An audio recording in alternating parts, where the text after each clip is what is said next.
Now, police have identified the shooter. That happened actually early on in the investigation. But as of tonight, they are not releasing that person's name. Chris Woodard joins us live from the police command post in Troutdale with more on the suspected gunman. Chris?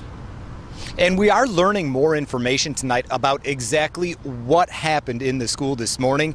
But as you just said, one question a lot of students still have, one question a lot of parents still have: who was this gunman and why? Why would someone do this?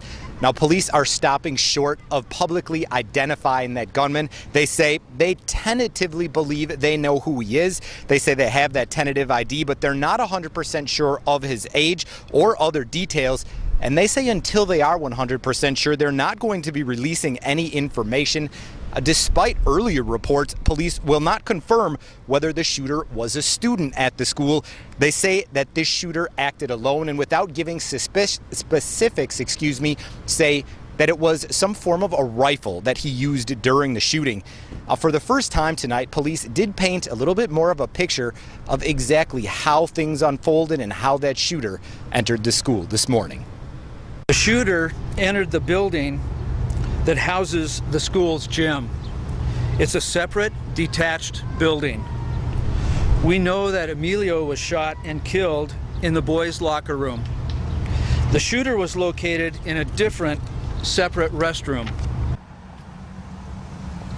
Well, tonight, police are not saying how that shooter died. We've heard reports that he shot himself, but police say it is too early to confirm that, and they say they're waiting on the medical examiner to determine an official cause of death. Now, at this point, police also not saying if they think this shooter was targeting Hoffman or if Hoffman was a random victim. Now, we asked about any sort of motive that police may know why this happened.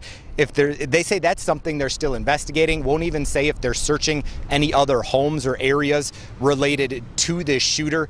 Again, saying they believe they know who this shooter is, but that is not information that they're releasing at this point. And I have to tell you, at the press conference here tonight, it was also quite interesting. There was a group of about a dozen students that gathered here with media. Those students stood behind the cameras and listened, because those students tell me they still want more information. A lot of them still have no idea who this shooter was, why this unfolded, and they, as desperate as anyone else, for more information or to try and make sense of something that many people will never be able to make sense of.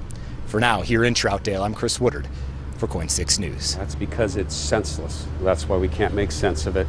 You know, there was the evacuation of hundreds of students and teachers. We saw the students coming out of school with their hands up, as is protocol. And police turned the parking lot at a nearby Fred Meyer in Wood Village into a staging area for parents to reunite with their children. Actually, thousands. There were 2,800 kids that go to this school. The seniors weren't there today, but imagine that coordination effort. And it was an extremely emotional place to be all day long as well.